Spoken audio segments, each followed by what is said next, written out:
Okay, here is a recap of what we've been doing in math models last week for those of you that were absent or need some extra help on it. Okay. So we are dealing with formulas. Okay, and formulas mean you're given equations such as this where the letters represent particular information. So for the perimeter of a rectangle, okay, we are talking about P equals the perimeter, is talking about the perimeter, L is the length, W is the width, and the formula A equals LW is used for area. So A stands for area, L stands for width or length, and W stands for width. Area is always in square units. So the example that we were given, that the book worked out for us, was this first one.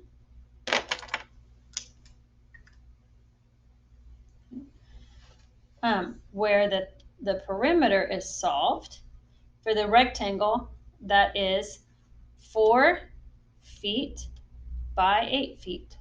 Okay, these little tick marks right there are standing for feet. Okay?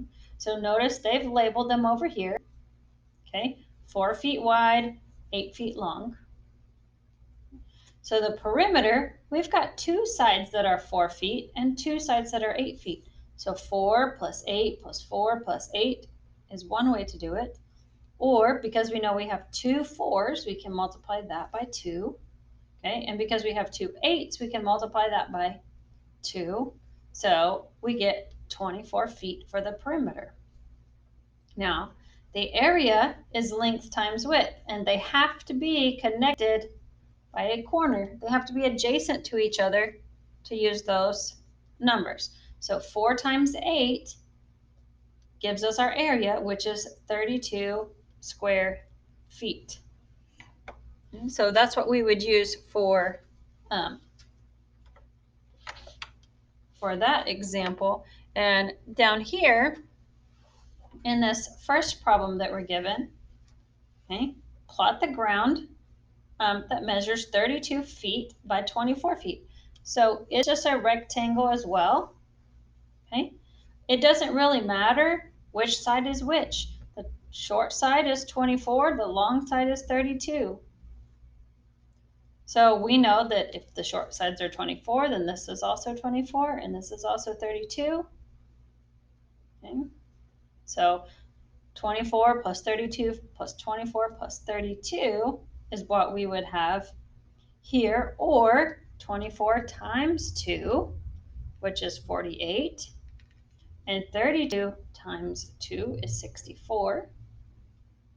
Okay, so 48 plus 64 is 112. So this is 112, and our unit was this little tick mark. Well, we're doing feet. Okay, so we're going to write feet. We're not going to use the little tick mark for our papers right now, but you do need to know that's what it's talking about. Okay, now the area, okay, like I said, is just the two sides that are joined by a corner. Okay, it's the measurements that you're given. So 32 times 24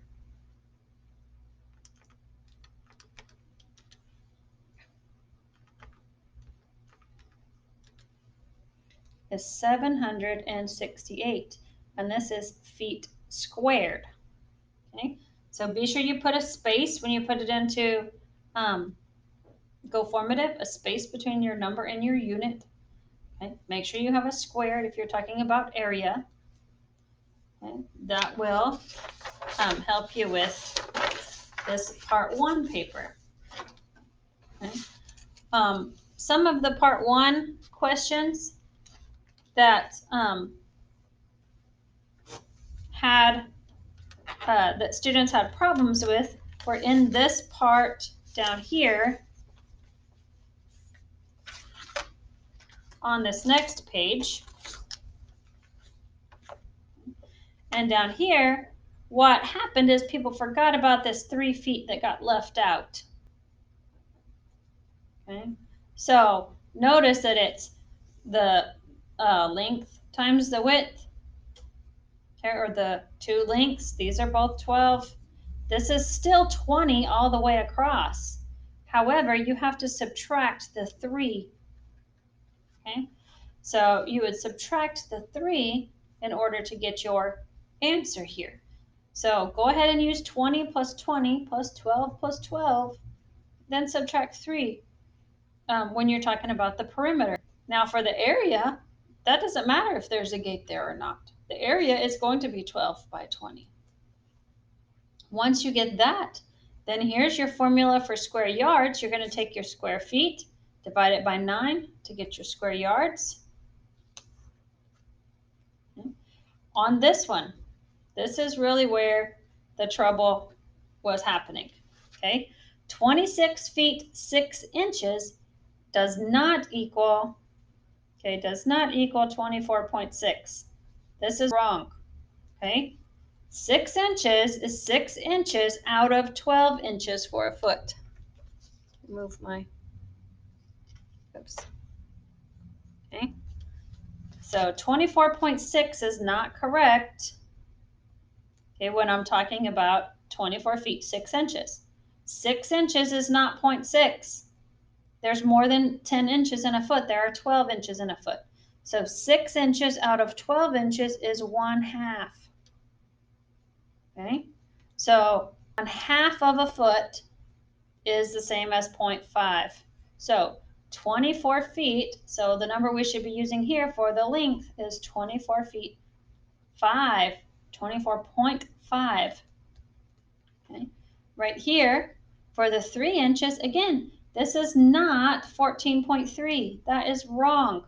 Do not use 14.3. It's 14 feet 3 inches. Well, the 3 inches is 3 out of 12. 3 out of 12 is the same as 1/4, and 1/4 equals 0.25. Okay, so your width equals 14.25 feet. Or inches. What are we talking about? Feet. Yeah, talking about feet. Okay, so now that you know this is what numbers you should be using, then you can figure out this information. Remember to subtract for the door again, right there. Okay, so you have to use the decimals. You have to use the correct decimals to answer these questions down here. Okay, let's move on to part 2 as we are recapping last week's assignments. Oh, looky here.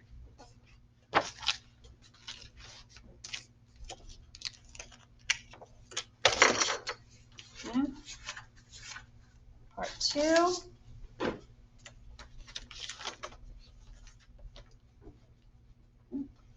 So part 2 is still perimeter and area, but it is for a square. So since all 4 sides are the same for a square, you can take 4 times the number or whatever length the side is, okay? Or you can add all the 4 sides together. I don't care which method you use as long as you figure it out correctly. So the perimeter is all 4 sides added together. 4 plus 4 plus 4 plus 4. Okay, or 4 times 4, which is 16. Okay, if I'm doing my area, okay, it's 4 times 4. Again, they have to share a corner, okay, but it doesn't really matter because it is the same length on both sides, on all sides, if it's a square. So 4 squared is 16. So the perimeter and the area of this square happen to be the same. I feel like that's a very poor example because you get the same answer either way. And so to me, that's not a very good example, but I'm not the writer of the material. Okay.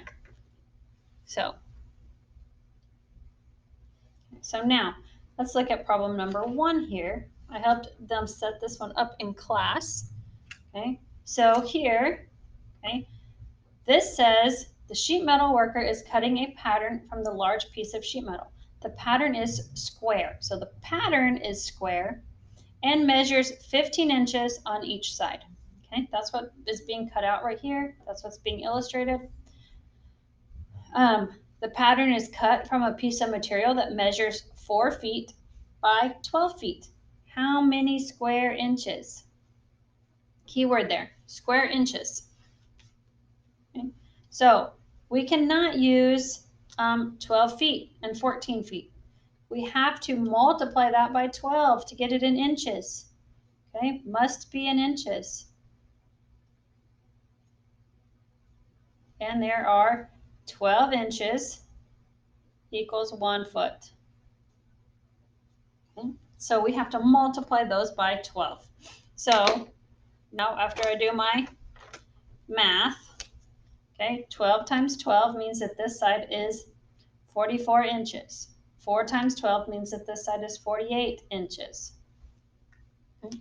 So now that I know what my side lengths are in inches, I can go ahead and do the rest of this problem. So how many square inches is in the pattern? How many square inches are left in the stock of material? So left, there's a key word there. So 15 inches by 15 inches. So I'm taking that away. Okay, I don't need to know the perimeter, I need to know the area.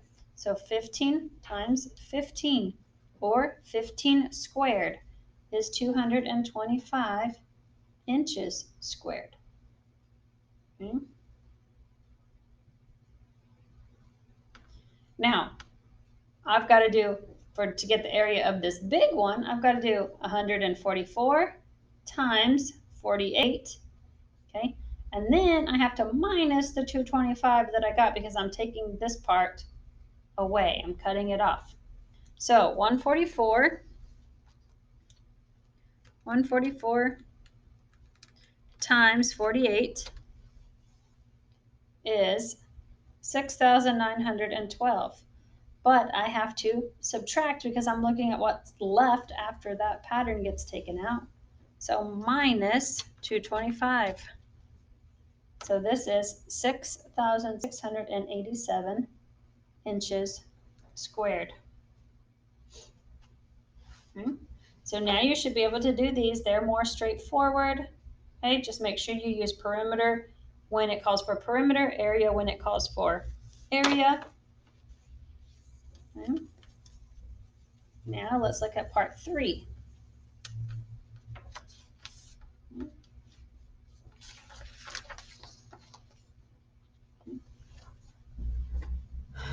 So part 3, okay, gives you the information at the top up here. Okay. So when we're looking at circumference and area of the circumference is the outside of the circle, kind of like the perimeter of a square, but it is the outside of the circle. Okay. So circumference is pi times diameter. Okay. Where pi, we're always going to use 3.14 for our calculation so that we have the same number every time. And everybody has the same number to round. Okay. D is the diameter. Okay. So then for area, okay, so that's the circumference formula. For area, we've got A equals pi r squared. Well, r squared is the radius.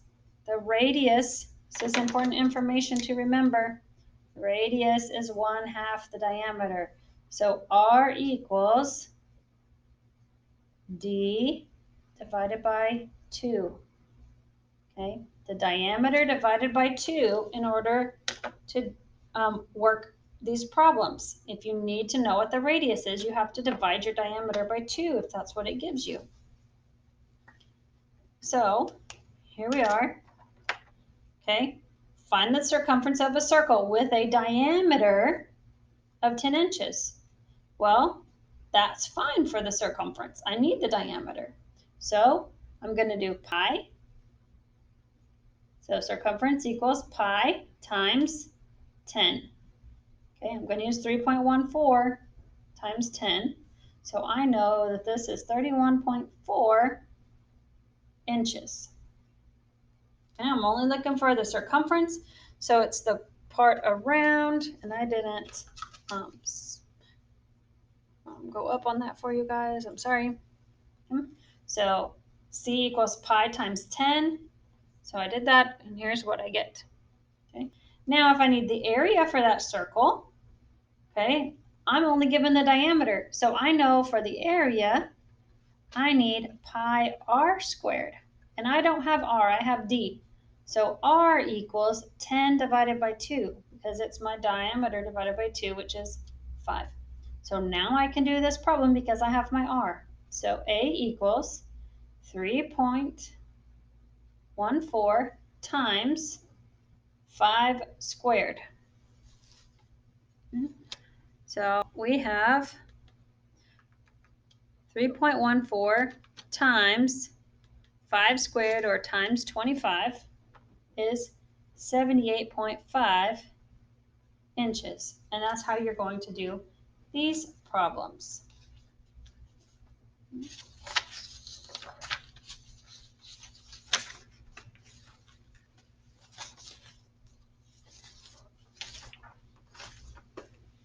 Okay. For part number 4,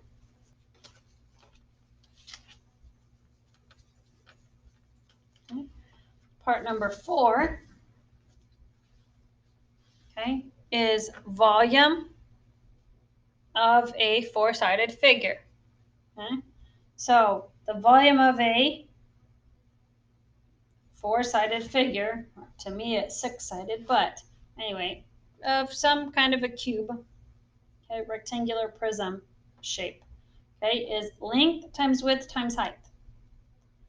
We're multiplying everything. It doesn't really matter what's the length, what's the width, what's the height, as long as you know that you are multiplying all of those numbers together. Okay, so volume is 3 dimensions because volume holds things. It's like the amount of something that fits inside of something. So it's 3-dimensional. 2-dimensional is what just covers something. Okay, so right here, the volume of this, you're just going to take those 3 numbers and multiply them out. So 30 times 30 times 60. Simple as that. So 54,000, okay, and your units, okay, it's in feet, okay, so this is feet cubed. However, I don't have you include the units on this one because I thought all of them had it written here. So no units, just 54,000. If the comma doesn't work, try it without the comma before you think you have it wrong. I try to remember to include the comma when I give an answer, but I don't always when I'm typing it. So that's it. Part 4 is just one page, and it's pretty much simple as that. Here, remember that you are dividing by 27 to convert from cubic feet to cubic yards. So here, you're going to have to use the same conversion, figure out what the cubic feet is, and then divide it by 27 to get your final answer. Okay, here it's multiplying by 7.48. Okay, so multiplying by 7.48 at the bottom for your gallons to get cubic feet into gallons. That should be it. That should help you out with most of your problems. There was one I realized. Let's see. Okay. Go back to part 1 and let me clarify some questions that were right here on part 1 really quick. Okay. So on part 1, you've got these questions at the end that is about posts and whatever. Again, don't forget to subtract this little area here if you need to. So that's exactly what's going on down here when you get all of these. Okay, so you have 4 strands for every post. When you're talking about the clips that you have to clip. So however many posts you get here times 4, it's going to give you how many wire clips you need on all your posts. Okay, that's what number is going to go here. So this problem builds on itself. Wire spreaders, it tells you it needs one between each of the posts. Well, how many posts did you get? Okay, how many posts did you get? That's how many wire spreaders you need. One for between each post, okay? Except where the gate occurs. So you got to subtract one because where the gate's at, you're not going to have a wire spreader because you've got gate and not wires. Okay, so these answers are all dependent on this one to get that information taken care of. Okay, hope that helps. Get that stuff done. Let me know if you still have any questions.